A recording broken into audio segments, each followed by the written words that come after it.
Hey everybody, welcome back to Grounded Moments. This is your host, Brian James McMahon. You hear me say this at the beginning of each episode as we take a minute to settle in, that I really believe that we're at our best when we're grounded, when we're settled and secure in who we are, where we are, and what we're doing. I think that living, loving, and leading from groundedness takes intentionality, effort, and creativity, and it takes time. That's what we do in each Grounded Moments episode. We take a few minutes to slow down, to be present with ourselves, to be present with a thought or an idea, and to give ourselves space to settle, to get our feet on the ground, so that we're able to operate from a place of groundedness and not in pursuit of it, not trying to grab a hold of something, but actually able to be settled, to be present, and to lead from our best selves, from our centered self, from a place of groundedness. So join me in today's episode as we explore just one particular idea and one way of thinking about things that I hope that as we wander together, that we might each find ourselves a little bit more grounded, a little bit more centered, so that whether we are living, whether we are loving, whether we are leading, whatever our context is, we're able to do so from our best selves. We're able to do so from a settled and secured place.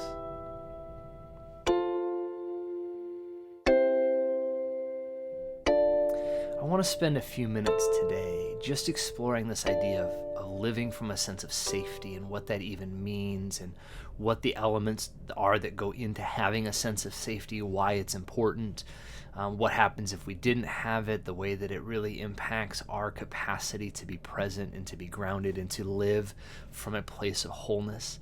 If this is the first Grounded Moments episode that you are catching, one, welcome. I'm so glad that you're here. I hope this will be useful to you as you journey with me, just as we explore things that have to do with living, loving, and leading from a place of wholeness and groundedness. But this is midway through a conversation. This is actually the third part of my series that I'm calling Pursuing Wholeness. And in each of the first two parts, the first part I talk about the concept of being present and why that matters and how that's a marker for how we recognize and understand whether or not we're operating from a place of wholeness. In the second one, I really talk about why it's so important to have a stabilized sense of identity and what that even means and what are the elements of the sense of identity. In some ways, I think that our sense of identity and our sense of safety are the two legs that we stand on when we're grounded and when we're whole. And then if either one of them is destabilized, it tends to tip us over. We tend to be leaning. It's easier to knock us down. It's easier to stumble around. We tend to not operate as well. It's harder to be present if one of these two legs is destabilized. So if you haven't had a chance to listen to those episodes, I really want to encourage you, go back. You can wait till you're done with this episode and go back and listen to the other two. That this conversation is really meant for each of these three parts to be one part of the conversation. It's really one ongoing conversation. So if you did listen, if you have heard the previous, you'll remember that I use this metaphor of walking down the stairs, and that when I have a two-story house and I have a railing, a banister that goes down one side of my stairs, and when I'm really present, when I'm balanced, when I'm grounded, when I'm feeling actually pretty secure, I don't necessarily have to hold on to things as I walk down. My two legs will just carry me on down. I can walk down the steps, but when I stumble, if I lose my balance, if there's a toy that's left on the stairs that I stumble over, and now I'm not stable. Right now, I'm no longer just kind of in that moment, in the zone, walking down the stairs. I am now grabbing for something to stabilize myself, to bring me back to center. And I think if we're honest, we can all probably recognize days, moments, experiences, relationships where we've been thrown off, where we've lost our balance, where we've been destabilized. And I think a lot of us probably know what that feels like in our bodies. We probably know what those days look like, that those are days when we feel like we're losing our minds, when it's really hard to get the things done that probably come easily on other days. Those are the days where the people in our lives drive us the most crazy. when my daughter acts up the most because I'm not grounded and I'm not stabilized, and she's feeling it and she's reacting to it, and my wife gets on my nerves. That these days when we're destabilized, when we're not centered, we're not grounded, we're actually not living from our whole selves. And so I talked last time about the need, that one leg, that need for a real solid sense of identity that we can stand on, that we can lean on, that experience that talks about our specialness and uniqueness and value and desirability and belonging. Today, I want to spend just a few minutes really exploring the second leg, this sense of safety that is so important for us to actually be grounded, to be centered, to live from a place of wholeness, that I actually would argue that it might actually be impossible to truly be present in the moment we're in if we don't have a stabilized sense of identity and a stabilized sense of safety. And remember, when I talk about being present, this is going back to the first part of this series. I'm talking about being able to be fully attentive to the moment that we're in, while also recognizing that that moment is one of a string of moments of things that come before and after it, that I'm not drifting into a fantasy place or a daydreamy place where I'm forgetting the past and ignorant of the future, but I can actually hold those while still being present in this particular moment. And you can hear how hard that can be to do, which is why we need to have both legs of our stabilization working. So let's talk for a minute about this sense of safety that becomes so important. And I actually think when I use the word safety, a lot of people will think a lot of different things. They'll think, talking about the physical sense of safety, like when I go on a walk, do I feel like I'm safe? When I'm talking to someone, do I feel like I'm about to get popped in the face? And what is that physical sense of safety like? And that certainly is a component to it. But beyond that, in addition to that physical sense of safety, there's also a very real experienced relational and emotional safety. And what I mean is, when I'm sitting in relationship with someone, do I feel relaxed or do I have a way of feeling guarded? Right? We can almost parallel the language of trust. How much do I trust someone? That actually trust is very much connected to this sense of safety. That if I don't feel safe with someone, I'm probably not going to trust them very much to do a whole lot with. Right? You think about it almost like if you have something of value that you want to hand to someone, you need to trust that they're going to be able to hold it, or you're not going to hand it to them, because they'll drop it and it gets shattered and it gets broken, and they're not a safe person to hand something to. So when I'm talking about safety today, we're really honing in and looking at that experience sense of safety that we have with others and with the world around us. And there's three particular components to the experience of safety in relationship, right? So you hear, this is not about I am internally safe with myself. I'm talking about I'm safe in relationships in the world around me. This has very much of an interplay experience, that it isn't about me isolating myself, but when I lean into relationship, when I put myself out there, what is my experience of safety? And the three primary components of that experience of safety have to do with openness, fairness, and reliability. And I'm going to unpack each of those here. Don't worry. When I talk about openness, what I mean is we can talk about anything. That we don't have secrets, that we have a place where we can put things on the table. It doesn't mean we like everything that's on the table. It doesn't mean that everything is without pain, but it means that there's an openness that I don't have to wonder, can I bring up this topic? Can we not talk about that? Where are the parameters? How far can I go in this conversation?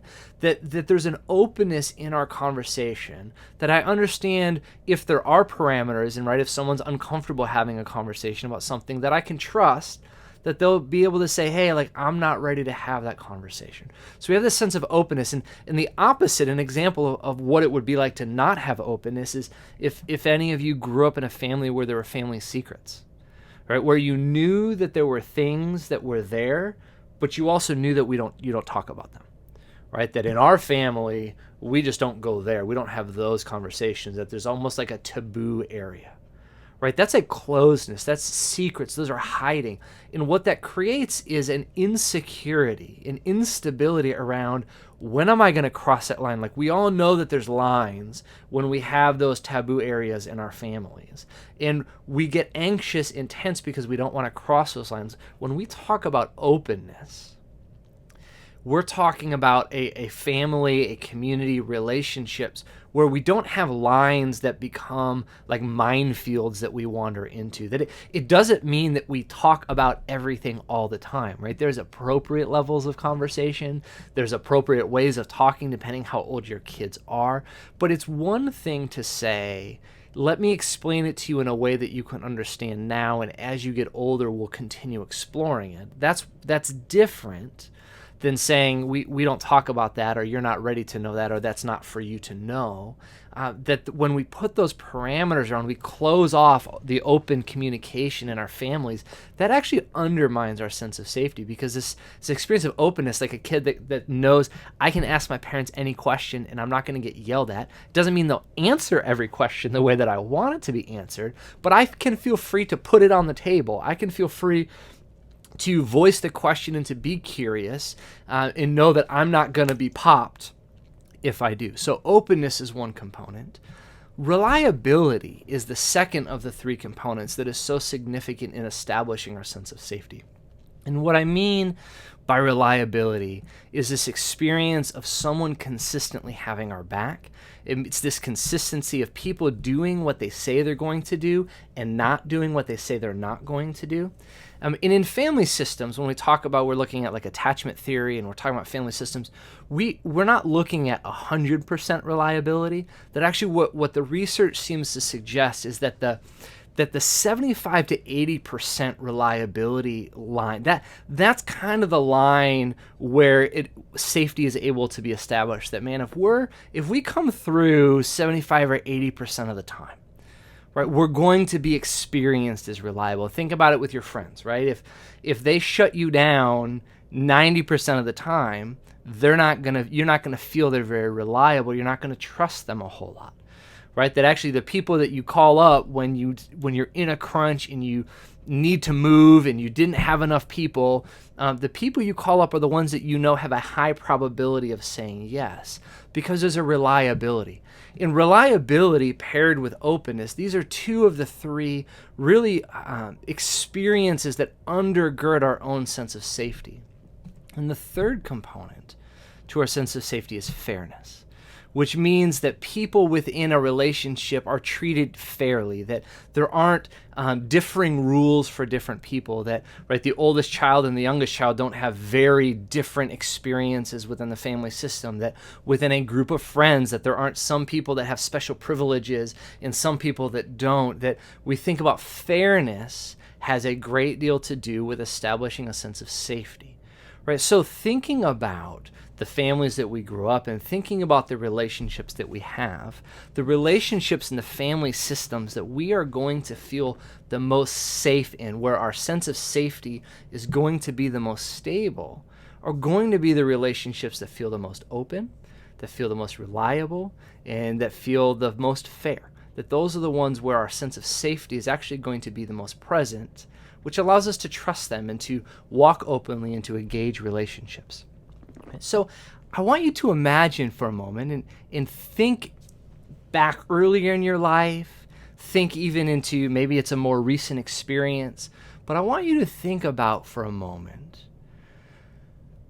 who in your life feels the most safe to you? Like, what are the relationships that feel the most grounding, that feel the most safe, that feel the most open, the ones that you feel like you can talk about the most? I just want you to think about those relationships.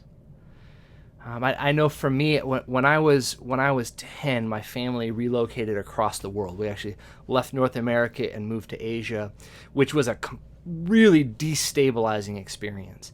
And in that journey, I met this woman. We had a stop in Seattle for some training, and I met this woman named Leanne.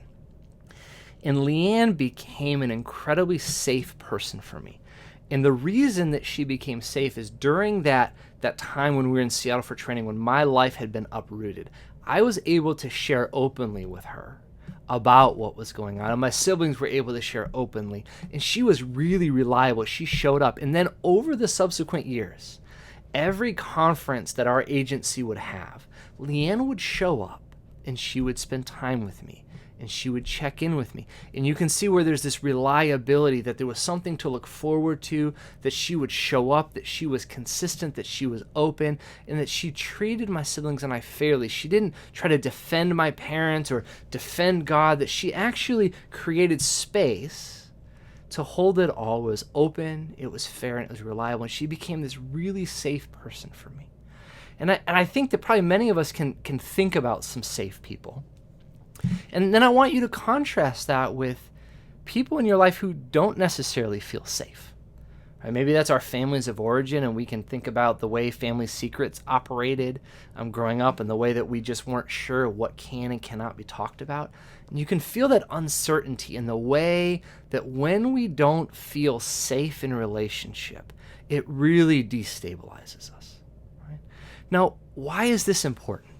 Right? Why are we talking about relational safety in a conversation entitled Pursuing Wholeness, where we started off talking about being present, right? Being present with our children, being present with our partners, being present in our workplaces. And well, the reason we're talking about this is because in moments, in days where my sense of safety is destabilized, right? Where maybe I felt betrayed by someone that I thought I could trust. Maybe people that were reliable for me suddenly has not been reliable, or we have these experiences that kind of poke us in our sense of safety, that kind of knock one leg out from under us, and we actually become really imbalanced when we don't have a secure sense of safety, when there are question marks around it, right? We get in a fight with our partner, work situation changes, and now something that felt really stable in my life, something that felt reliable and fair, no longer feels reliable and fair. These becomes really destabilizing and unsettling. And if I'm not conscious that I've been destabilized, I start to tilt one way, right? Maybe my sense of identity is still grounded, but my sense of safety is really destabilized, and I start to tilt one way. It does not take much on those days to knock us off balance, right? Those are the days where we lose our minds, where we lose our patience with our families, where we get really irritable at work because we're probably already knocked off balance a little bit, and then the small things just kind of tilt us further and knock us even further. So I want us to pay attention to this. So even right now, as we wind down this episode of Grounded Moments, of these few moments that we spent together, I want you just to pay attention to where you are right now.